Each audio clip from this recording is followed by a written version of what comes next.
Hey everybody, this is Dan with Sierra Nevada UTV.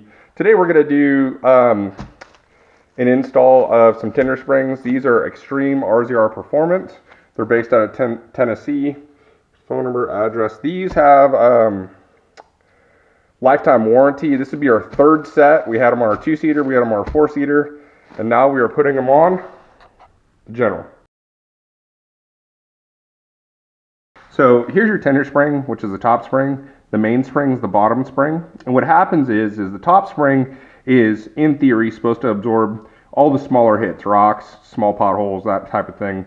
And then the main spring soaks up all the bigger ones, G-outs, jumps, so on and so forth. So what happens is, the reason why we replace these is, you see this here, there's basically no spring to it anymore. I mean, I'm at 10.5 inches for ride height. I'm supposed to be at 13.5. So if I ran the preload ring down, it's going to collapse this, right? But it would give me more ride height. So I'd just be riding on the main spring, and I don't want that. So we're going to change them out.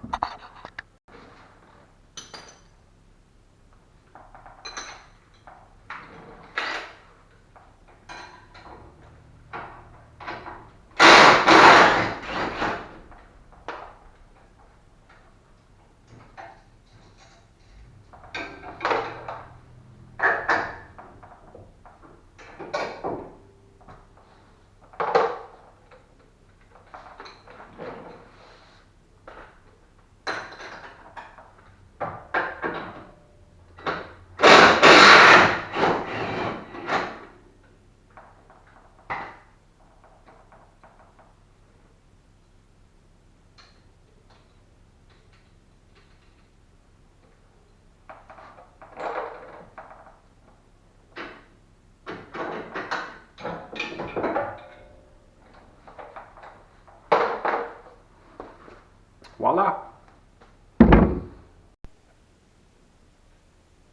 Okay, everybody, we got the shock off. I like to zip tie these so these don't fall out. Rubber bushings in there that may come out. At least they did on the other cars that we had. Anyways, so we want to loosen this collar up, but we got to make sure that it's free of any debris. Wash the shock, do what you got to do. Do not do this when there's granular dirt or anything like that. This is all one unit, and when you strip these out, these are aluminum. I believe they're aluminum. When you strip this out, you're done. You got to buy a whole new housing, and you don't want to do that. So we give it a nice healthy shot of some WD. Let that soak in there a little bit, but yeah, and then we take our got our, I think it's a spanner wrench is what it's called. Anyways, start loosening this up, which I can't do with one hand.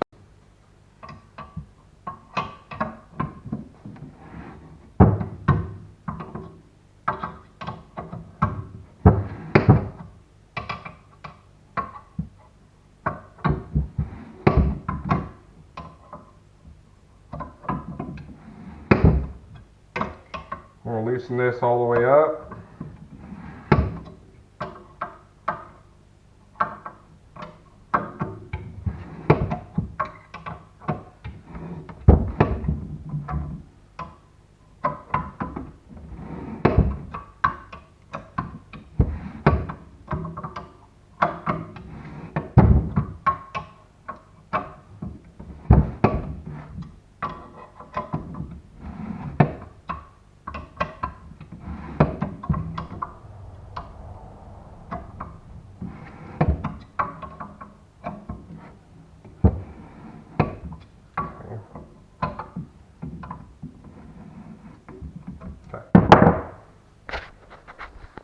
See how there's no threads there?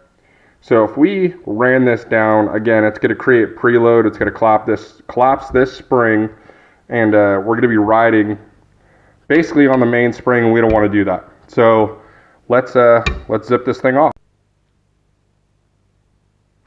Okay, so I got the spring compressors on. This is just these are just from Harbor Freight. They did sell the same thing, or they rent the same things out at a AutoZone if you wanted to go to AutoZone and just, it's like a loan tool service.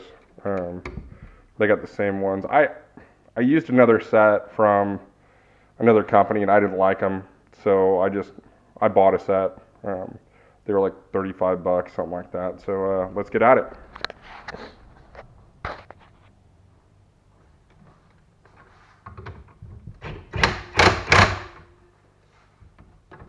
And you just want to move back and forth, back and forth.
Might be enough. We're going to see. This rubber bushing on the bottom, we just slide this up here just a little bit. What this does is, here's real quick, it's like the retainer that holds a spring in, and I think, well, no, might have it. See, there we go. Okay, so once we get that, so that's out, right? Let's back up here. Watch out for your fingers, because it will break them. Okay, we just leave that just like so. That's your main spring, it's off. Okay, we take this, it just slides out like so. I'm going to talk about those marks in a second. Those marks are important. Take, sorry, damage the threads. There you go. So there's a prime example right there of aftermarket versus factory. Okay, so this is going to be really interesting getting this back on.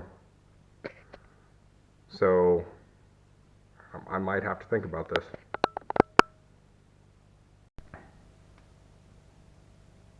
Okay, there we go.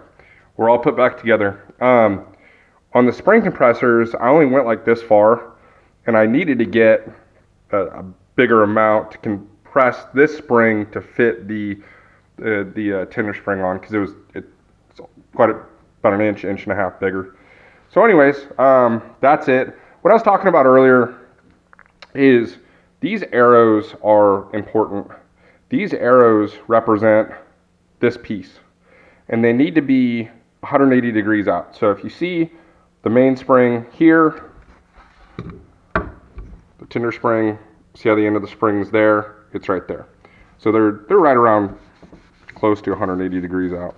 So I'm comfortable with it. But anyways, back to the install. All right, guys, second one's done. So if I had to guess, this job take about an hour and a half for the rear.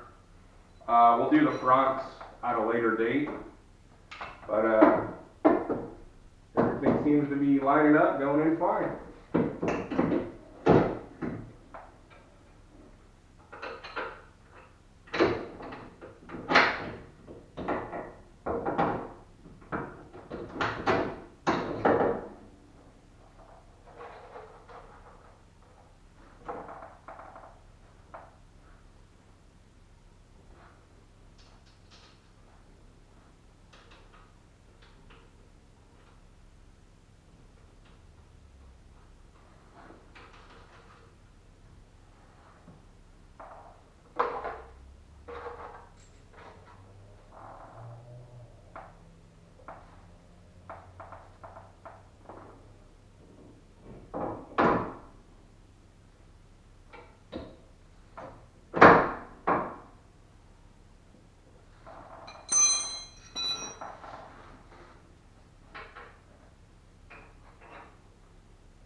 All done.